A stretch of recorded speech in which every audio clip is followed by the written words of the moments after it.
I am here. What's up? What's up? Happy Thursday. I'm here. We are live. So today's topic is very important. I'm super excited about today's topic. Super excited.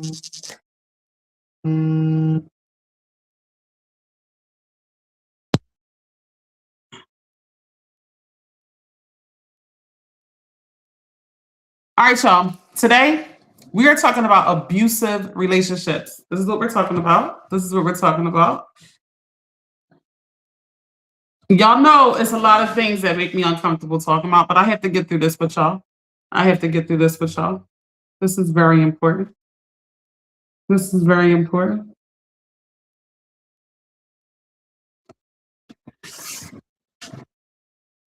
Hello. Welcome.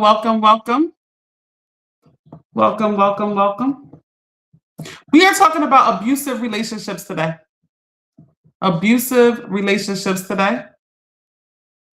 Wherever you are, please like, comment, and subscribe. We are getting started, guys.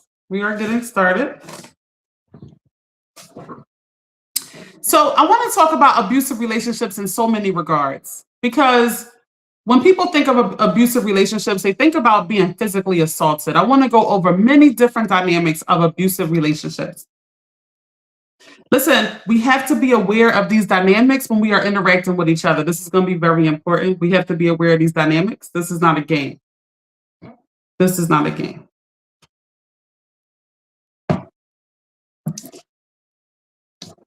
All right, y'all, let me just get this out the way. I know this is something that everybody is thinking about when you hear the term abusive relationship. When it comes to dating, please hear me, guys. Hear me. I know people are like addictions. They are like drugs. I get it. We have to wake up, though. This is not a game. Guys. If you see any aggressive behaviors verbally, let alone physically, we're not even going to get into physically, but if there's any verbal aggression, if you are a woman dating a man and there's any aggression, run. We're not dealing with aggressive people, mentally or emotionally. I don't like violence, I don't like aggression, but here's the thing, guys. When we add the component of love, the most sane person when they're in love is crazy. So you take somebody a little bit on the edge and give them love, they don't stand a chance. On top of being emotionally or physically aggressive, women don't stand a chance at not being abused.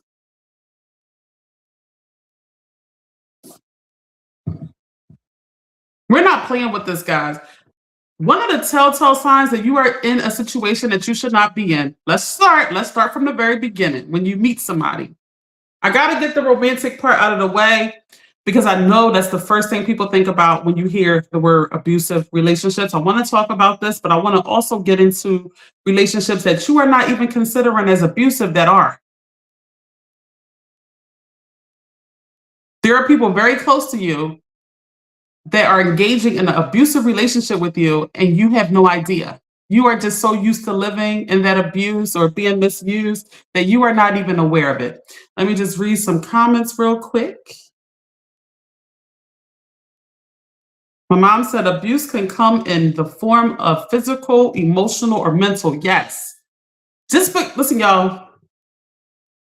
I feel like as people, we only pay attention to what we can see. That's a mistake, right? So if we can see the abuse, we pay attention to it. But if it can't be seen, if it's mental, emotional, we let it go. This hurts worse. We're not playing these games. This hurts worse. Okay, we're not playing these games. All right, y'all. We talked about this before and many other lives. This is true. So the comment is obsessive behavior is abuse. This is true, especially when it's oppressive to somebody else. Like, it's not realistic. These approaches to love, being so obsessive, being so controlling, it's not love. If you truly love somebody, you want them to be happy free. You want them to choose to be with you on a daily basis. You want this to be a choice, not a force with anything. One of the worst signs, I said this to y'all in many other lives, right? Is when you are love bombed. Listen, y'all, love bombing feels good. I could be the first to tell you, but it's not real. How could you love me? It's been 10 hours, sir. You don't know me. You don't love me. But we fall victim to this, right? Because it feels good. Love bomb is abusive. It's not real. It's creating a delusion. And someone who is longing a connection will, feel like this love bomb is love, and it's not. It's a shame. It's a shame. Please be aware of love bombing. It's a tactic that predators use to pull you in as quickly as possible to use and abuse you. That's what love bombing is designed to do.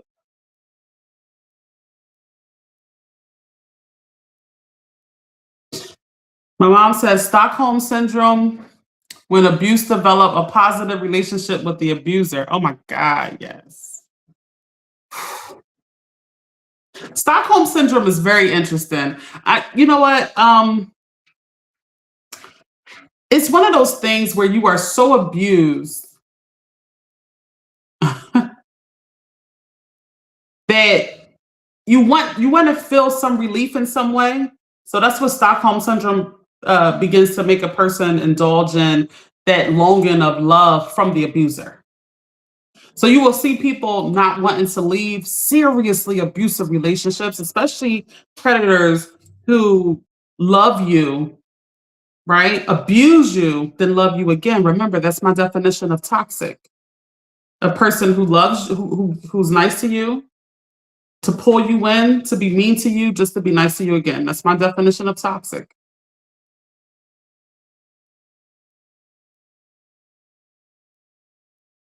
Stockholm syndrome is one of those things where you're probably only around the abuser the most and you want some form of love.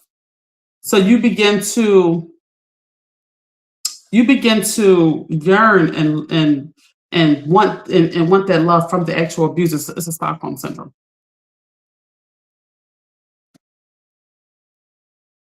Unique Keisha, what's going on? Thanks for being in here. Where you chatting in from? I want to tell y'all something.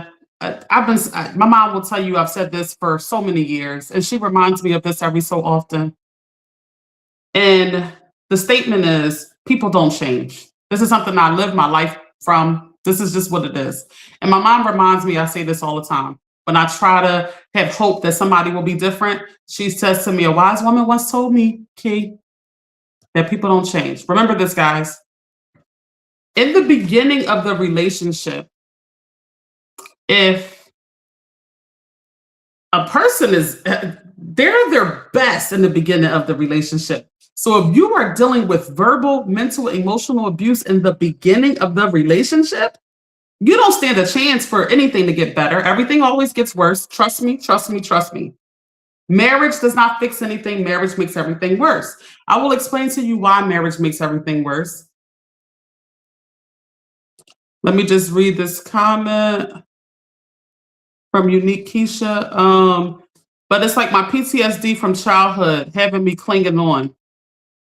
I'm from NYC. Sorry, I'm at work listening to the message. No worries. So I want to touch on a couple things that was in that message. Um, yes, what we allow is what we have become accustomed to. So if you have grown up in a traumatic environment, things feel normal to you, right? So a healthy love doesn't feel like love to you because it's not normal, right? So you begin to normalize a love that feels more like what you're used to, which could be very abusive, very toxic. But it's just it becomes a comfort to you. So you long for that type of feeling and connection.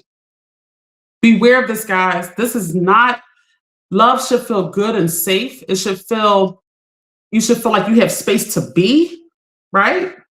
Sometimes when we experience love from coming from such an abusive place in childhood, when we experience true love where you have room to just be, you almost feel like it's not love at all, right? It almost feels so unfamiliar that you try to make it toxic just to be a little more comfortable for you.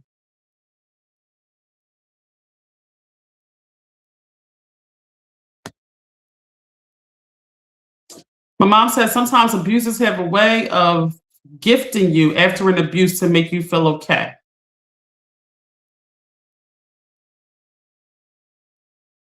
Unique Keisha said correct.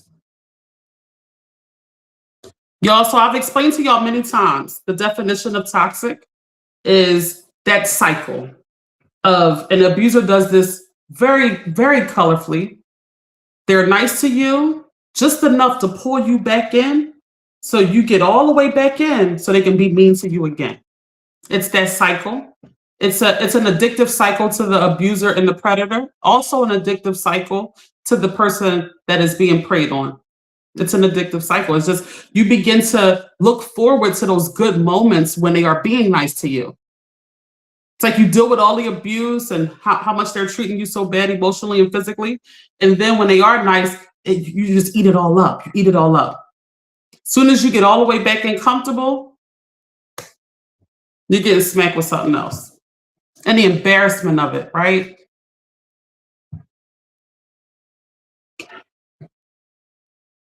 The dynamic of love, guys, everybody's coming from different perspectives of love. Some people are addicted to the control they have over you from the love. That's what they're addicted to. They see that they can kind of have this power over you, and that becomes what they're addicted to more than actually loving you. We have to identify if a person is even capable of loving us in a healthy way. They might just be addicted to the conquering of us, guys.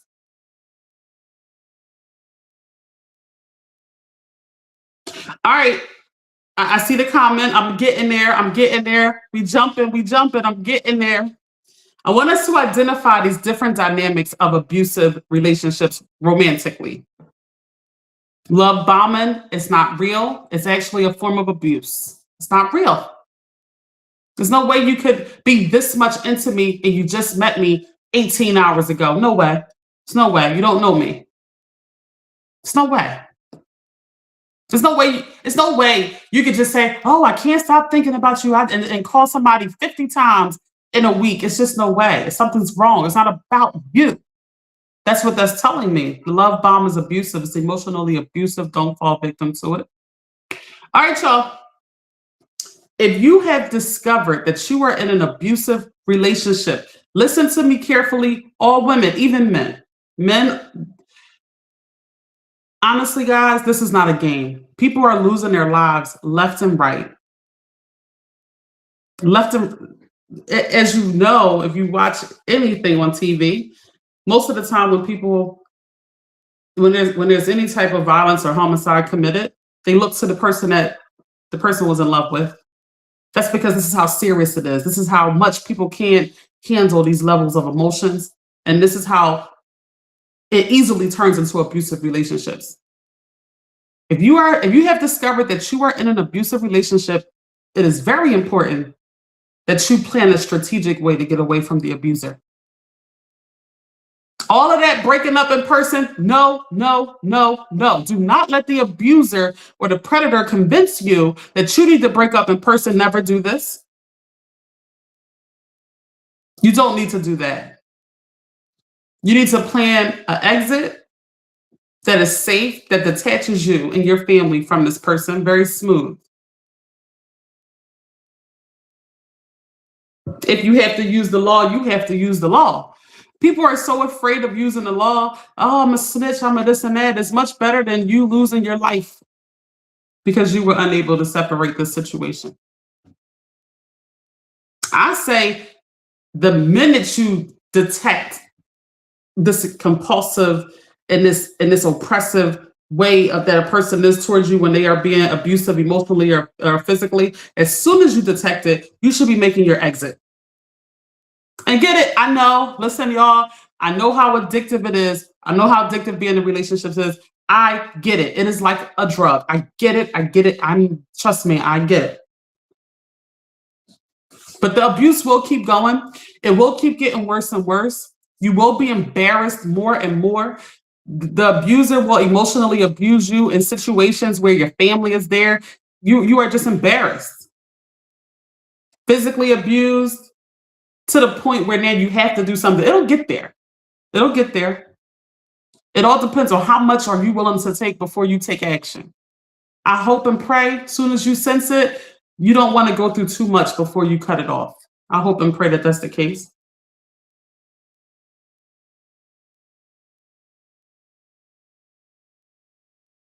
Okay, so my mom gave some advice. She said, remain the same in the relationship until your exit plan is ready. Whew, this is some, and this is that older advice, strategic plan in there. You do all the same stuff. You cook all the same foods. You have all the same intimacies that you normally have. You do everything the same, where they don't know nothing is different. As you are planning your way out. That's the best way to go. You want your family to be on board. You want to be very impenetrable when you get away. Because people are very, very crazy when you leave the relationship, when they feel like they have lost that control. I'm telling you, people become addicted to the control they have over you more than the love. All right, we'll tap back on abusive romantic relationships in a second. I just want to go into some other forms of abusive relationships before I continue. Wherever you are, please like, comment, subscribe, share the video. Hit the like button. Hit the like button from wherever you are.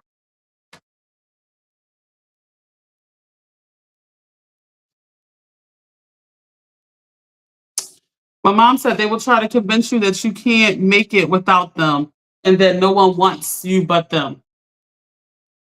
My mom said facts. Yeah, y'all, the best abuser. Thanks, Chris. Thanks for the love over there. I see you. What's up, Sheena?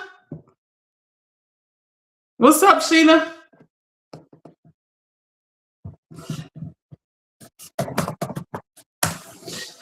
All right, y'all, let's get into some other abusive relationships outside of romantic involvement. Because we are being attacked in abusive relationships way more than the obvious. Oh, you know, all right, hey, dear Sheena. Y'all, there are people that is in our lives, right? That are family members, friends, even our kids, our parents, that are abusive, right? They are managing and handling us in a way that is abusive. They are using us, right? Y'all, we have to set boundaries the most on our loved ones.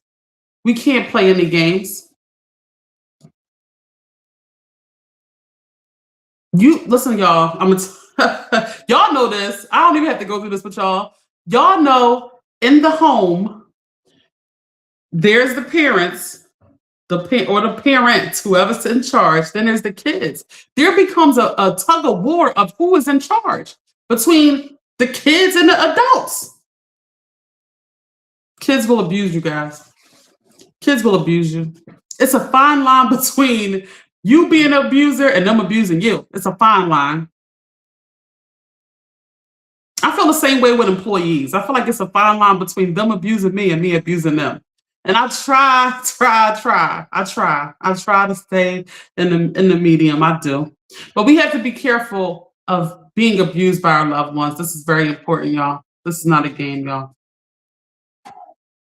Anything that you do that's best for you, if your loved ones are supportive and positive, should be okay. They should understand. Key, you know what? I gotta take this time for me. I should be like, you know what? That's what I want for you. I love you so much. I want you to do that for you. I shouldn't be like, what? You can't do this for me no more. I told you I need that. And we should be sensitive to each other. Y'all, listen, y'all. The focus is always here. Yourself. I was just having this talk earlier. I was just having this talk earlier with Sheena, actually. And we were talking about this on a live yesterday. We were talking about betrayal. A lot of these lives go hand in hand, obviously. And betrayal, we were talking about, people were on here yesterday saying, I don't betray people. And I said, this is not true. Everybody is accused of being a betrayer. It's just what it is because people are irrational. People feel like you should have done more. People feel like you should help them. People feel like you owe them. This is how people feel. People are irrational, guys. So when it comes to abusive relationships, you have to understand what's best for you first and foremost at all times. At all times. We're going to help our parents and our children a lot. We are.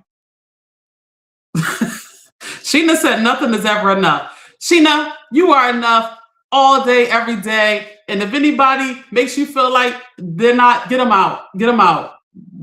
Get all the toxic people out. One of them at a time. And it's a shame too, because abusive people and abusive dynamics, they will request from you things that they will never do for you. They will request of you. How abusive is that? How emotionally abusive is that? They'll ask and want things from you that they wouldn't even give you in return.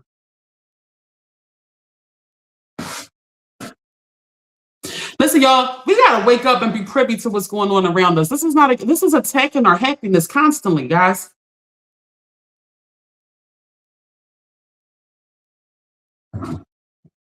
And then the most abusive relationships are the ones that we don't even notice, the ones that we just kind of let happen to us because it's the norm, because it's just always been what it was. Because you might have a child that needed more attention than the other children, and you were just so used to doing that. Now that child is grown, and you're still expecting this from you irrationally. They're expecting so much from you. You have abusive parents that are plaguing their children to do the things that they want them to do always. It's not true, y'all. I keep telling y'all don't own people. Y'all don't own people. Even if you gave birth to the child, you don't own people. Y'all are giving birth to these people and think you own them. Y'all are in relationships and think you own people. That's the problem. That's our problem. That's a big problem.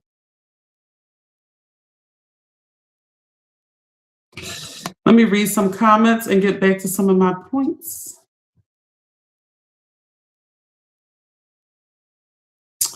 My mom said family and friends can be abusive with your time if you are always available.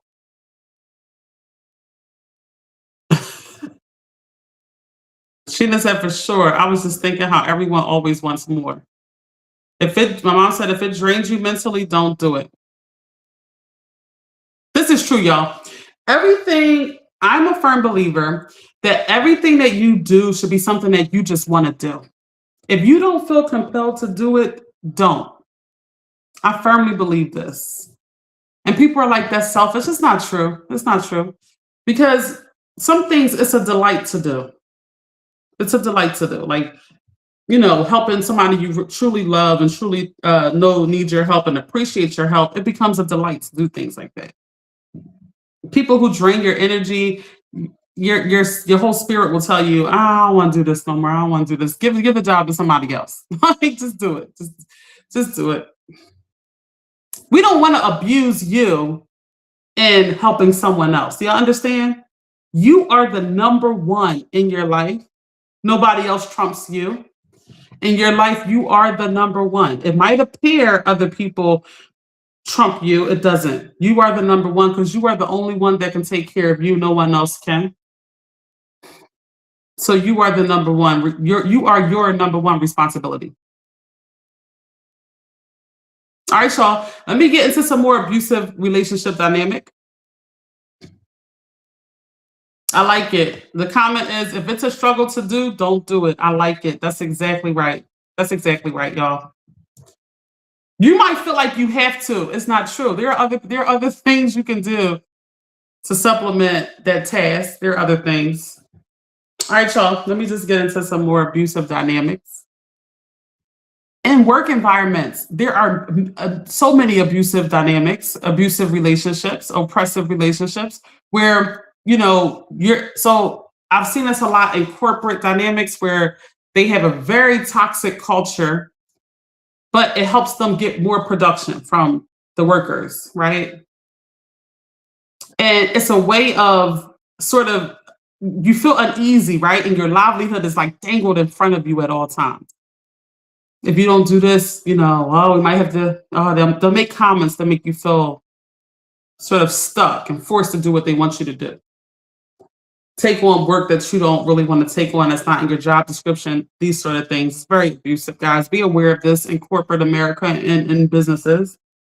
Be aware of them putting you against each other, putting you against other coworkers is a tactic to keep you divided and to get more from you.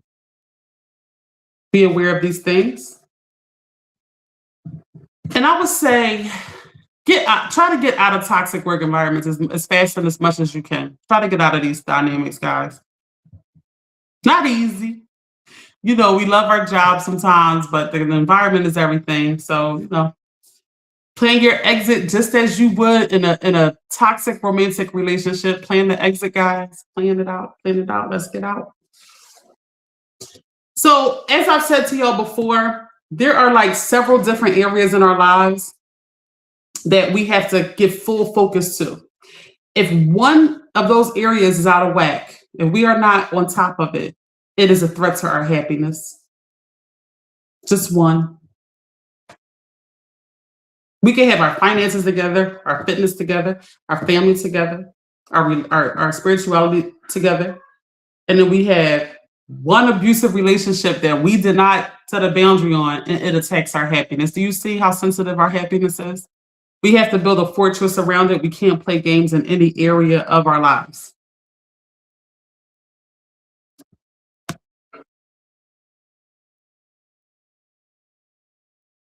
So the comment is, some relationships you become comfortable and allow the abuse to become normal. For sure. For sure. All right, y'all. It sounds like y'all want me to get back into the romantic abusive relationships. But I do want to just close out what I was saying by pay attention to how you feel, pay attention to your spirit. And if something does not feel right in a dynamic between you and another person, it's probably abusive if you continue to interact with it and nothing changes. I mean, I would say talk about it. If people really care about you, they'll change it, all those type of things. My mom said your body is taking score of the abuse. Whew. Yeah, this is true. All right, y'all. So the abuse in the romantic relationships, I think it's something that we normalize. We do. And I think it's something that we just, so romantic relationships are so hard. I mean, it doesn't matter if you are with the best person you ever met in your life. It's going to be hard, right? So I think a lot of us even compare it like, well, he or she is better than this abuser.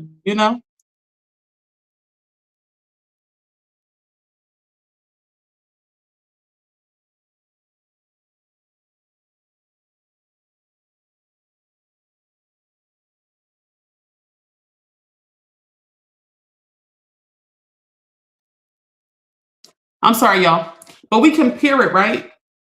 We compare like the abuser in our current relationship with the abuser, like who we're with now. Oh, they're better than that person. It's still abusive. It's still abusive. I think be mindful of the subtleties. It's easy to identify the abusive upside your head sort of interactions. That's easy. Be mindful of the subtleties. I just seen Drewski do the skit, and it was, he's so talented. I didn't realize how talented Drewski was. I just thought he was a joke. But it was the skit he did, and it was like when boyfriends are jealous of their girlfriend, something like that. And the subtleties is abusive. Like, what you think you all that now? Oh, you just think that sort of thing. The more you achieve, the more you start to hear those subtleties from your partner. And here's the thing, it's just what it is. I've said it to y'all many times. Your children, your parents, and your significant other, who you are in love with at the time, hold a lot of weight in your life. What they say matters so much more than what a cousin or like anybody else could say, right? So it hurts us when we have a lover that is doing that to us. That hurts. That's not like an easy thing to just shake off. We become immune to it, used to it. But this is real. This is abusive. And I've heard other people talk about it when it comes to friends, and maybe they're making jealous comments about you, undertones to you, and things like that. You know, so as y'all know, like I talked to you about Sheena a lot. Sheena's one of my best friends.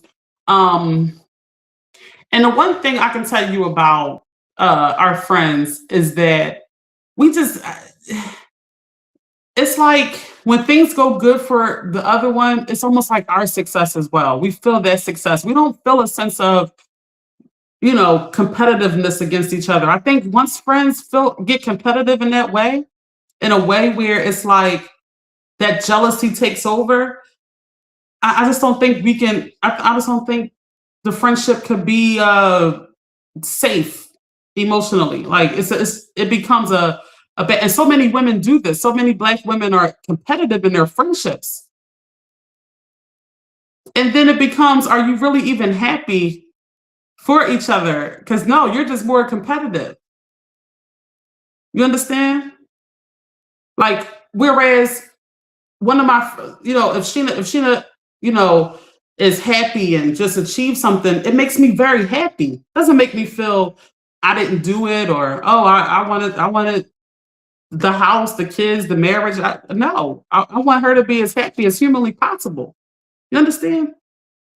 So when y'all start feeling these different jealousies with your own friends, you have to reevaluate that circle. You really do, because you want to feel safe emotionally with your victories. Some people you can't even tell you've done anything. You can't even tell because It's like they're going to be sort of like competitive with you. That's so sad. I'm telling you, y'all, it hurts a lot less if you do it early on than doing it later. I can tell you that. We just got to set boundaries on people. That's all.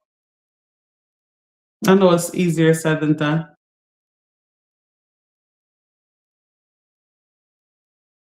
Sheena said, yes, it is, and you can't control it. The body don't forget, my mom said. Hold on, what my mom said. Once you get out of an abusive relationship, seek therapy to deprogram the mind in the same sense as leaving the military. Dang. My mom said, we love Sheena, all love for sure. Cherish true, real friendship. These friendships are rare. What's up, Jay on Kick?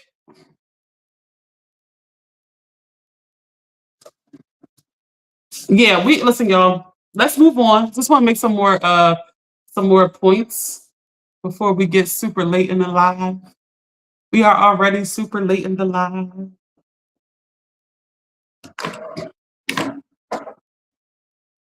It is important to analyze what you view as love.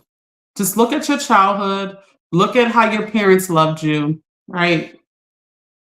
And analyze what you perceive as love. What feels good to you?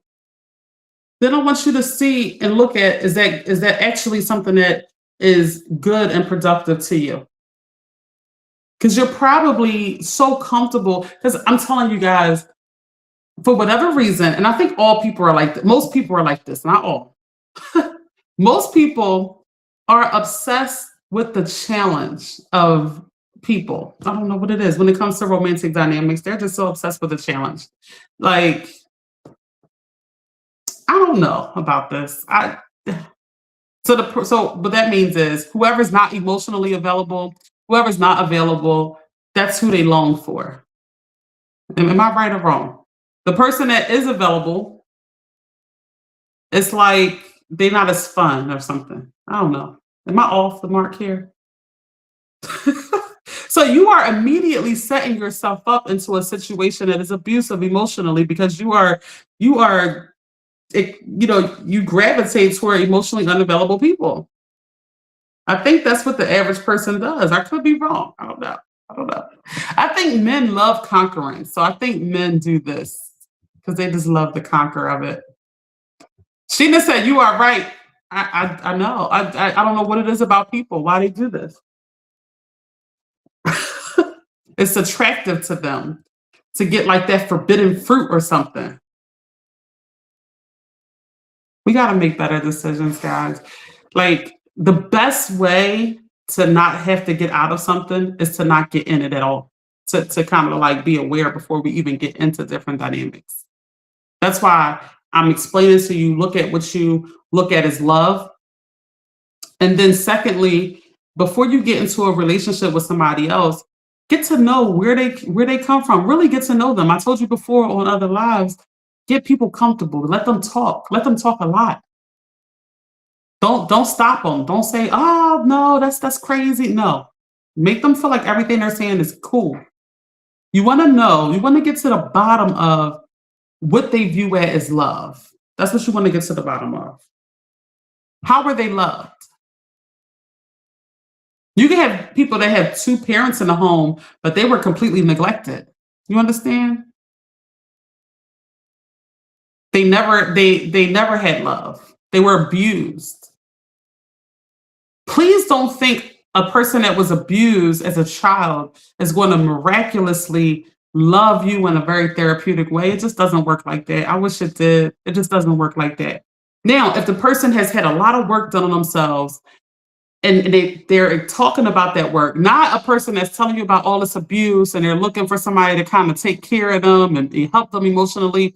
No, no, no. Run, run. Listen, y'all, we got to run while we still have the power. I want to be clear to y'all. Once you fall in love, you have no more power. Can we agree on that? Once we fall in love, the power is gone. It does not exist anymore. And we are at the mercy of this abuse until we get knocked so far upside our head that we are forced to leave. And I don't exactly mean just physically, emotionally, mentally too. That's the worst of the abuse.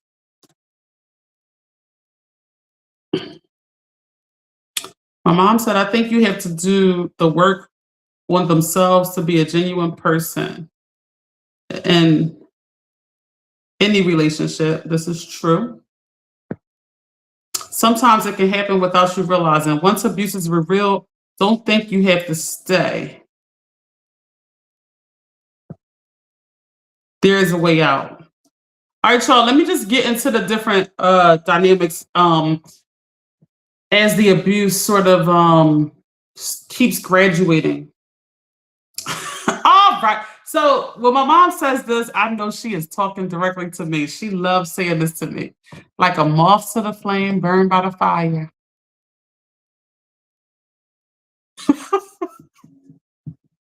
I've said this many times. Romance.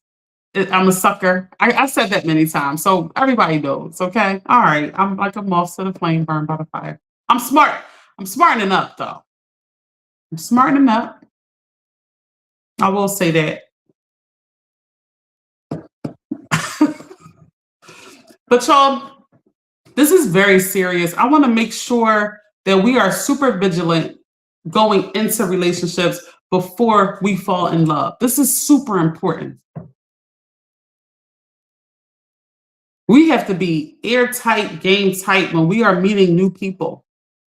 And like I told y'all, This is so in the beginning is where you hold all the power before you start becoming engulfed in love, emotionally dependent, physically dependent, whatever it is that where the dependency comes in at. Before all of that happens, you can see red flags, okay? Like I said to you before, love bombing, red flag. Issues with family, red flag. Issues in childhood, red flag. These are flags on a play.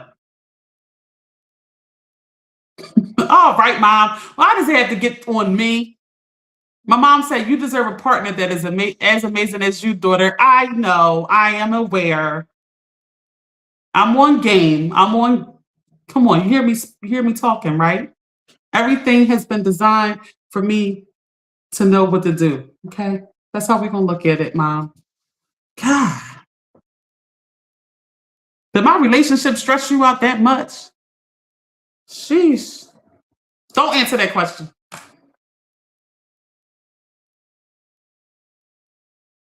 Making me lose my train of thought. No, I'm playing. All right. So you can see the signs early on. That's where we hold the most power before we get immersed in anything.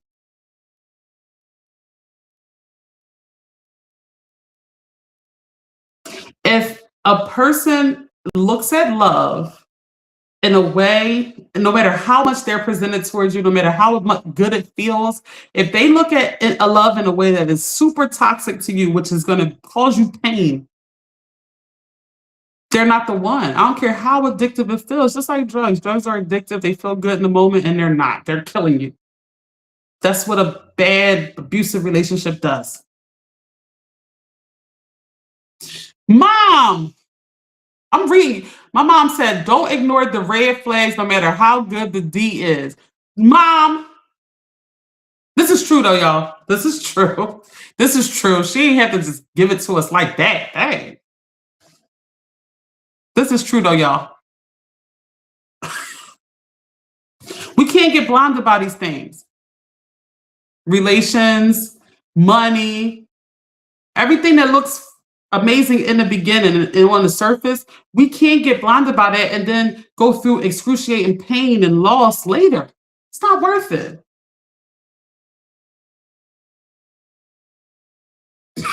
My mom talking about she's just keeping it 100. Oh God. Here's the thing about marriage though. I just want to get into this real quick. And what happens. So when two people meet each other, whatever the issues are, whatever abuse is happening emotionally, mentally, physically, whatever's happening, when the marriage occurs, there are one of a few things that happens in people's psyche, right?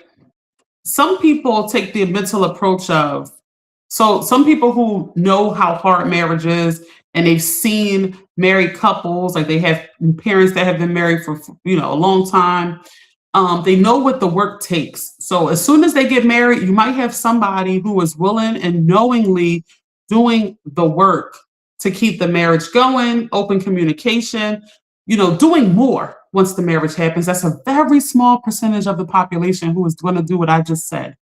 Once they get married and walk and say those vows, they do more. That's a very small percentage of the population. There are people like that that have seen healthy long-term marriages. Okay. But we are in America. My mom said no one deserves abuse. Of course not. We're not dealing with it. Cut it off. Wherever you notice it at, cut it off. You will go, you will keep going though through the abuse until you can't take it no more. I don't want you to put up with so much that now you have been through so much that you have to now really cut it off. Cut it off early.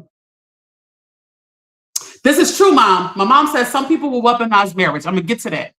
So you have a very small percentage of people who knows the hard work marriage takes. It's a very small percentage. Then you have the whole vast rest of the people who get married. You know what their mentality is? And this is abusive, this mentality that I'm about to say. And this is most of what people think. Most people think once I get this person married, I got him, I got her, I can now do less. This is the worst. This is the worst thing you can do in a marriage. And this is what all people do. They think they've done the work to get you. Now the quest is over. It's just the absolute worst mentality a person can take going into a marriage. Because when the marriage comes, everything gets harder and you should work even more. So to take a, imagine you have two people, one coming from a healthy understanding of a marriage, and the other one is looking at it like everybody else, where now that I have you in a relationship, I can do less or do whatever I want. Imagine those two people getting together. So you have this person working hard and this person doing less because now they have you in the relationship.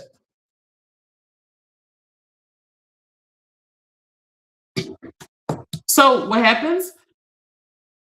They disregarded you a little bit before the marriage. Oh, you are totally disregarded into the marriage. Totally. You're conquered. You're conquered. Now you are in the marriage thinking about what got you there, what made you fall in love. That's why you're there. But some people's approach is now I can focus on my homies, I can focus on work, I can focus on getting money because I got the wife now, so that's done. Yeah, then I can that's how some people think, especially in America.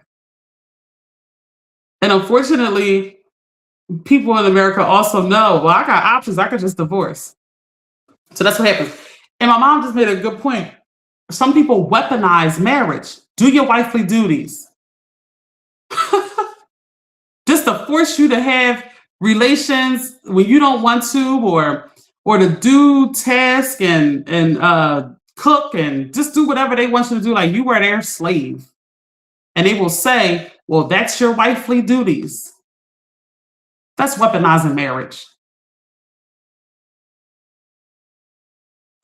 You know, all things considered, I think you should do what makes you feel good. I think you should do, I know we have to compromise in relationships. As soon as you get into a relationship, it's an immediate compromise. You immediately have to now consider someone else's feelings. The millisecond you enter into a relationship, it's already a compromise. So it's already sort of damaging to you immediately. So it has to be worth it. The person has to be worth it because you're giving your energy right away on a consistent daily basis. So imagine if you're giving it to a situation that's not worth it. That type of relationship does not stand a chance. We can't do it. We're gonna feel very abused. Okay.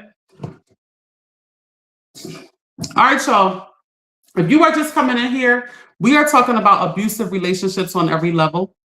One of the things I think everyone gravitates toward is romantic relationships. I think that's a big part of abusive relationships that we have to deal with.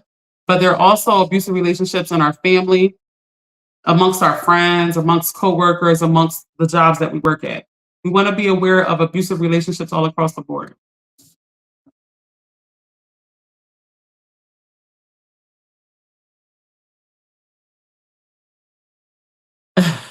My mom said, I got you now legally and now I own you. Yeah, that's crazy. That's a very crazy mentality when it comes to a person. Let me tell y'all something. People like to feel free, even kids. Like when you're dealing with your children, remember, you don't own your children. You don't own them. They are people. You created them. You don't own them. So the best way to deal with people in general, to be a great partner in any relationship dynamics, as a parent, as a significant other, as a daughter, as everything, give people options. It works like a charm. Give children options. Just say, hey, for dinner, did you want, and give two options. Just every little thing you do with people, give them options. It works like a charm. It's so much better than to tell people, you eating spaghetti tonight. I'm gonna tell y'all something about the human brain. Whatever you tell somebody, that's what it is. They always kind of like naturally go against it and want something different. That's how human beings are. Y'all didn't know that? They just reject whatever's forced on them. They reject it. It's like a part of survival or something. It's like a primal like feeling or something. So instead of taking the approach of telling people what to do, the best approach in dealing with behaviors and people is giving them options. People love options. Do this with children, it works like a charm. Do this with your significant other. All of that, you go and do this. People naturally just don't want to do it just because you tell them they have to do one thing. Always give people two options. The thing about romantic relationships, right, is that when you are in love and you become submissive and you say yes to almost everything, it almost becomes a trigger when they hear the word no. It's a trigger. A lot of abuse comes from you having to say no and set boundaries at different parts of your life. My mom said marriage is sacrifice, compromise, unselfishness. Abuse is control. Yeah, y'all. When you get into a relationship, you have to be concerned. You have to concern yourself with how much you can do and give, not what you can get. It doesn't work like that. It doesn't work like that. So be careful of you not being the abuser. I think some of y'all are the abuser too. Y'all hate when I flip to that side. Some people are the abuser. This is true. You have a good partner and you are the abuser. You are taking advantage of their just sort of submissive ways. Be mindful of this, guys. But yeah, getting back, I just want to recap, and I do want to do a scale. We didn't do a scale yet. I do want to do one, but let me just do a quick recap. There are many different dynamics that constitute as an abusive relationship. We want to be aware of all of them.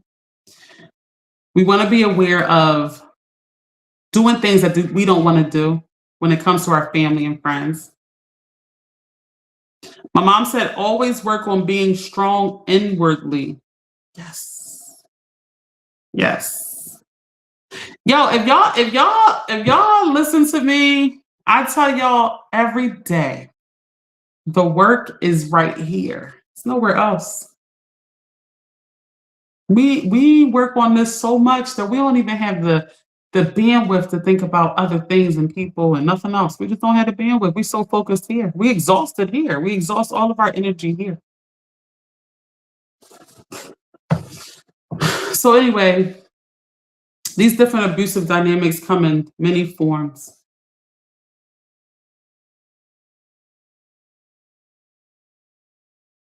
They come from our family members, our children, our romantic dynamics. You also have to be aware of why you're attracting predators. Y'all know predators prey on people who they feel like are susceptible to their abuse. This is serious. You have to analyze why you are attracting predators. Are you just that submissive and not aware and not setting boundaries, and the predator has sensed that? The shark has sensed blood in the water? The stronger you are mentally, emotionally, the less predators will be attracted to you because they know they can't penetrate that. I'm telling y'all right now, as soon as a predator comes into your space, they can sense right away that you don't love yourself. They can sense it and they prey on that. That's why it's so important to keep working here. You'll naturally repel all people who are not there for you for the right reason. Because they'll sense that they can't get away with BS with you. You'll be someone they don't even want to go through all that with. They want to focus on somebody who is eating up all the love bombing. Oh, she obsessed with. They get you obsessed quick. They ain't got time to play. They need somewhere to stay and live and be and survive. That's what they need. They need it quick. They need people that's going to fall in love fast. So they going to love bomb and they going to go with the girl that's going to eat it all up. If they see you not eating up the love bomb, they going to prey on somebody else.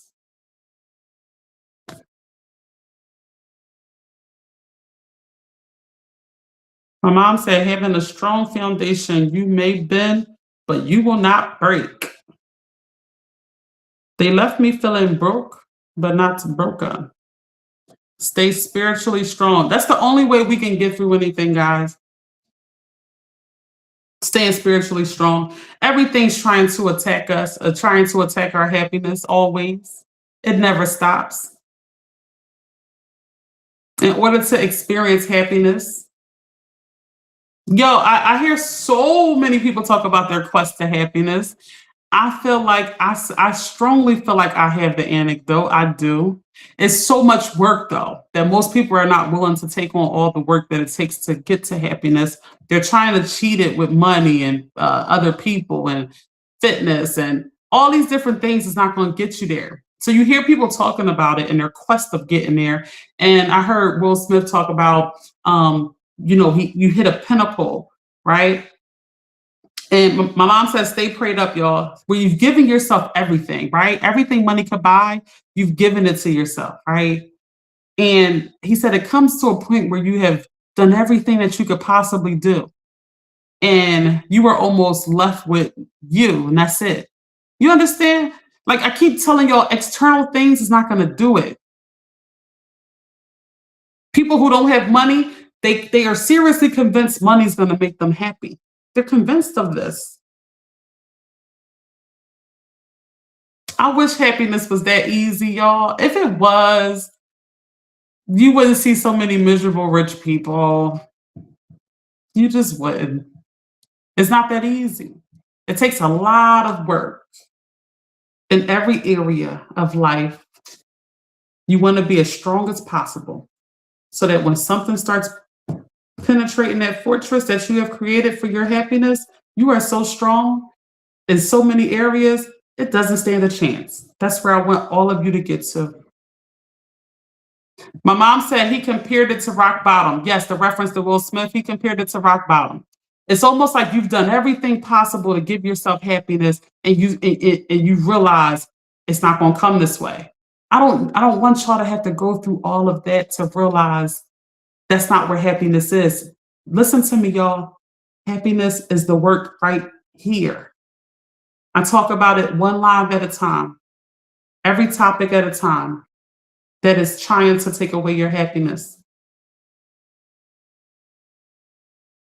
We have to do the work here, and we will then experience happiness. And once we get there and we experience happiness, you'll see how much work it takes, but it'll be the best.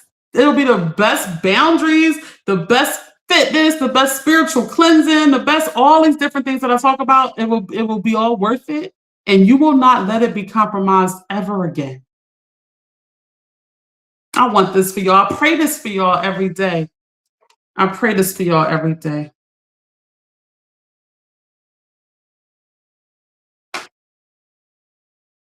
I love y'all so much. I will not be live tomorrow. I am going to an event. So I will be on Monday. I'm going to continue with a lot more mental and emotional topics. I do want to talk to y'all about money. I know money is very important to y'all, and I do want to talk to y'all about that.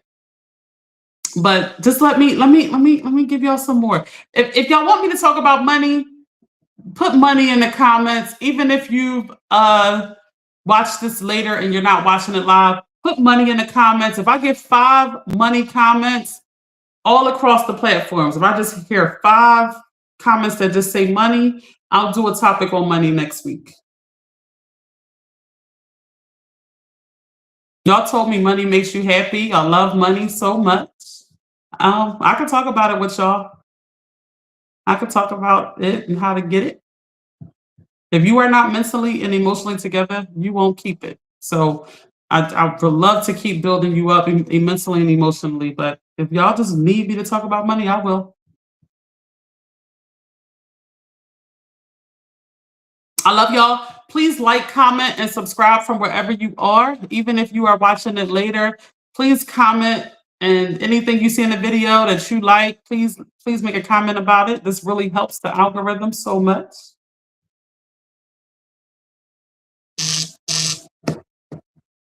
And any topic that you want covered, also put that in the comments. Also, I just want to tap on this real quick. The whole thing about Solomon, Solomon is my mom's chocolate brown cocker spaniel. We will be dropping the videos starting with Solomon part one. Okay. We will be dropping the videos. This is a real story. This is a real dog that lived and was my mom's dog. Um, and we're going to get to the bottom of it. We're going to end all of the stories and topics. We're going to do streams live, going back and forth about our accounts of what happened to the dog. And it's going to end with us taking lie detector tests to see who's been telling the truth all along. Okay. So I want y'all to come on this ride with us. So keep your notifications on and look out for the video on Solomon Part 1, where we start talking about the topic, guys.